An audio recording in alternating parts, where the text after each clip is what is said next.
दोस्तों नमस्कार, मेरा नाम है मनीष कुमार सिंह और आप देख रहे हैं 4 पीएम महाराष्ट्र और आपका बहुत-बहुत स्वागत करता हूं। दोस्तों महाराष्ट्र में इन दिनों बीजेपी और उनकी सहयोगी दलों को सरकार चलाना भारी पड़ रहा है। ऐसा लग रहा है जैसे महाराष्ट्र में महायुति सरकार दो धारी तलवार पर चल रही है। जी हाँ दोस्तों, आपको बता दें कि महाराष्ट्र में मराठा आरक्षण की मांग को सरकार ने मांग लिया है। एक अकेले मनोज जरांगे पाटिल ने अपने समर्थकों के साथ सरकार को अपनी बात मनवाने पर मजबूर कर दिया। अब जिसके बाद मनोज जरांगे ने अपना अनशन खत्म कर दिया है। अब मराठवाड़ा और पश्चिमी महाराष्ट्र क्षेत्र के मराठों को कुणबी जाति के तहत ओबीसी का आरक्षण देने के लिए हैदराबाद गजट को जारी करने का सरकार ने फैसला किया है। अब ये खबर जो है लगातार तमाम जगहों पर फैलती चली जा रही है। इस तरह मराठवाड़ा के मराठा आरक्षण की रार को शांत करने का दाव चला है। लेकिन क्या फडणवीस सरकार के लिए किसी तलवार की धार से ये कम है? जी हाँ, बिल्कुल नहीं। यही सवाल इन दिनों महाराष्ट्र की सियासत में चल रहा है कि क्या फडणवीस सरकार के लिए जो भी चीजें घटी हैं, क्या वो इतनी आसान है? मनोज जरांगे मराठा समाज को कुणबी जाति में शामिल करके ओबीसी के तहत आरक्षण का लाभ देने की मांग कर रहे हैं, जिसको फडणवीस सरकार ने स्वीकार कर लिया है। जरांगे की मांग को मानकर बीजेपी ने कहीं ओबीसी समाज की नाराजगी तो नहीं मोल ली है। अब यही सवाल लगातार चल रहे हैं क्योंकि आपको हमने पहले ही बताया था कि छगन भुजबल ओबीसी के बड़े नेता हैं और ओबीसी नेताओं ने पहले ही सरकार को चेतावनी दी थी कि ओबीसी कोटे में मराठा समाज को शामिल नहीं किया जाना चाहिए।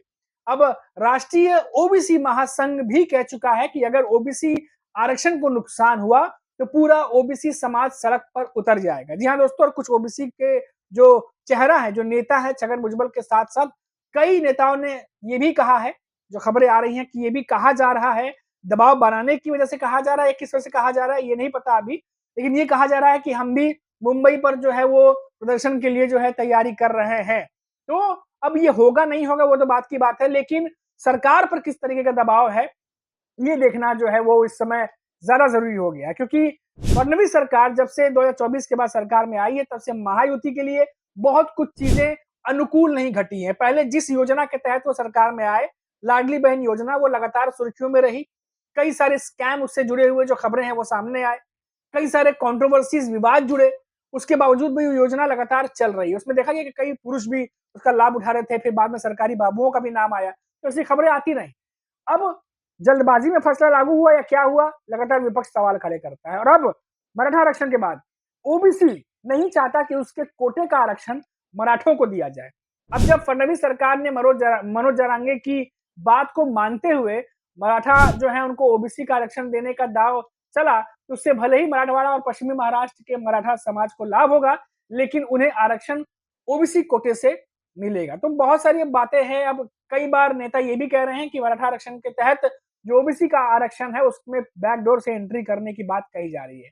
मराठा आरक्षण आंदोलन के चेहरे मनोज जरांगे की मांग थी कि राज्य सरकार हैदराबाद गजट को प्रमाण मानकर मराठवाड़ा एवं पश्चिमी महाराष्ट्र के मराठों को कुणबी होने का प्रमाण पत्र दे ताकि ओबीसी कोटे के तहत आरक्षण मिल सके।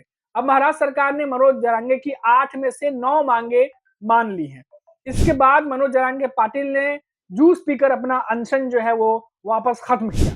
फडणवीस सरकार ने जरांगे की मांग को लेकर एक सरकारी आदेश जारी किया। सरकार ने हैदराबाद जो गजट है उसको लागू कर दिया है, जिससे मराठों को कुणबी जाति का प्रमाण पत्र मिल सकेगा।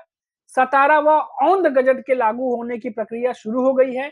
58 लाख कुणबी नोंदी पंचायत स्तर पर सार्वजनिक की जाएगी। मराठा समाज को आरक्षण देने के लिए सरकार ने तय किया है कि हैदराबाद गजट में दर्ज ऐतिहासिक तथ्यों के आधार पर मराठाओं के दावे की जांच की जाएगी।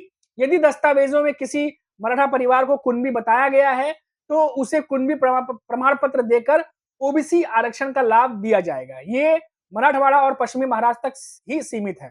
मुख्यमंत्री देवेंद्र फडणवीस ने कहा है कि अब सबूत के तौर पर हैदराबाद गजट काम आएगा। मुझे लगता है कि महाराष्ट्र में जो मराठा समाज को उसके इसका लाभ मिल सकेगा और साथ ही साथ ये स्पष्ट किया क्योंकि उनके बयान की बहुत देर से इंतजार हो रहा था क्योंकि तमाम चीजें हुई, तो फिर उसके बाद बयान दिया और कहा कि आरक्षण किसी समूह को नहीं बल्कि पात्र व्यक्ति को मिलता है।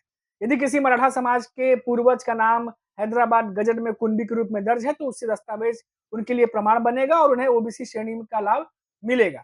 और साथ ही साथ अब देखना होगा कि ये जो तमाम बातें देवेंद्र फडणवीस कह रहे हैं, क्योंकि काफी लंबे समय बाद मनोज जरांगे पाटिल अपने समर्थकों के साथ, तमाम जो महाराष्ट्र के लोग हैं, मराठा समुदाय से आते हैं, उनके साथ में बहुत लंबा संघर्ष चला। आपने देखा होगा लोकसभा चुनाव के दौरान भी लगातार मनोज जरांगे पाटिल जो है वो मांग करते रहे, प्रोटेस्ट होते रहे, कई सारे लोगों पर केस दर्ज हुए, बहुत सारे लोग हताहत हुए। फिर मुंबई पहुंचकर ये तमाम चीजें की गई। आप देखिए हैदराबाद जो गजट है उसको लागू करने की बात को सरकार ने मान लिया, जिससे मराठों को सीधे कुणबी का दर्जा मिल सकेगा। मराठवाड़ा क्षेत्र में मराठाओं को कुणबी प्रमाण पत्र मिलेगा, इससे वे ओबीसी के तहत आरक्षण के हकदार हो जाएंगे। हैदराबाद की तरह ही सतारा, जो अभी वर्तमान में पश्चिमी महाराष्ट्र में है, की एक रियासत थी। पूर्व नौकरशाह और लेखक विश्वास पाटिल ने बताया कि सतारा राजपत्र में मराठों को कुणबी मराठा बताया गया है। सतारा गजट में पश्चिमी महाराष्ट्र के कुछ हिस्सों में मराठों से संबंधित अभिलेख हैं। इसके अलावा औंध और बॉम्बे गजट भी है। अब महाराष्ट्र में इतनी सारी चीजों के होने के बाद अब ये कहा जा रहा है कि महाराष्ट्र में महायुति सरकार, फडणवीस सरकार के लिए सरकार चलाना अब दो धारी तलवार पर चलने जैसा हो गया। महाराष्ट्र सरकार ने जुलाई 2023 में मराठा समाज को कुणबी जाति के तहत आरक्षण देने का रास्ता तलाशा था। शिंदे सरकार ने पूर्व न्यायाधीश संदीप शिंदे की अध्यक्षता में गठित समिति ने बड़ी संख्या में लोगों को कुणबी प्रमाण पत्र वितरित भी किए थे। इसके बाद ओबीसी समाज नाराज होकर सड़क पर उतर गया था, जिसके बाद सरकार को यह बंद करना पड़ा था।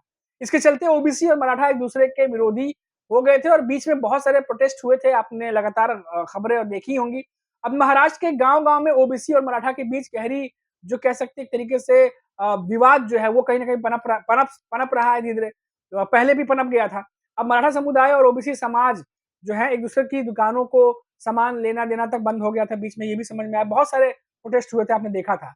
अब राज्य में ओबीसी के नेता छगन भुजबल, वो भी सोमवार को तल्ख लहजे में बात करते हुए नजर आए कि जो भी कुछ हुआ है उसको लेकर के अब ओबीसी समुदाय का, क्योंकि वो चेहरा है तो उन्हें तो थोड़ा सा चीजों को सामने रखना ही पड़ेगा।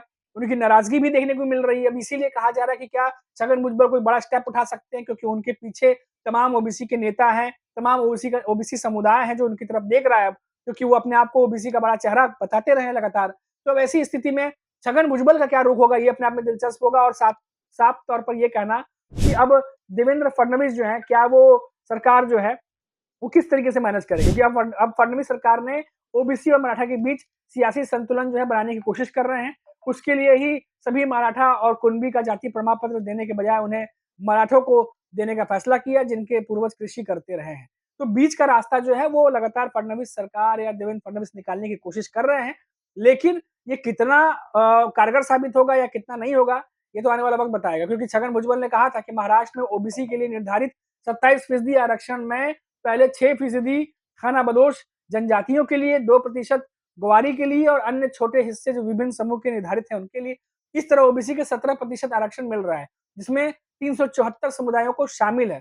ऐसे में अगर और जातियों को इसमें जोड़ा गया तो यह सरासर अन्याय होगा और पहले से इसका विरोध जो है वो होता रहा है। अब एक तरफ ओबीसी है, एक तरफ मराठा समुदाय है और बीच में फडणवीस सरकार। अब कैसे रास्ता निकलेगा, क्या रास्ता निकलेगा, ये भी देखने वाली बात होगी, क्योंकि लगातार इस पर सियासी माथापच्ची चल रही है, लगातार बैठकें चल रही हैं, कैबिनेट के जो मंत्री हैं उनकी बैठकें चल रही हैं। आपको हमने पहले ही बताया कि छगन भुजबल ने सोमवार को भी बैठक कर ली थी। देवेंद्र फडणवीस लगातार बैठक कर रहे हैं और अब ऐसा लग रहा है कि जो कुछ भी गलतियां पीछे हुई हैं, चाहे एकनाथ शिंदे के टाइम पर हुई हो या अभी के टाइम पर कुछ फैसले लेने में देरी हुई, अब ये घूम कर कहीं फडणवीस सरकार की मुसीबत न बढ़ा दे। अभी के लिए इतना ही, लेकिन आप देखते रहिए 4 PM महाराष्ट्र और लौटेंगे तो बात करेंगे फिर किसी बड़ी खबर पर। नमस्कार।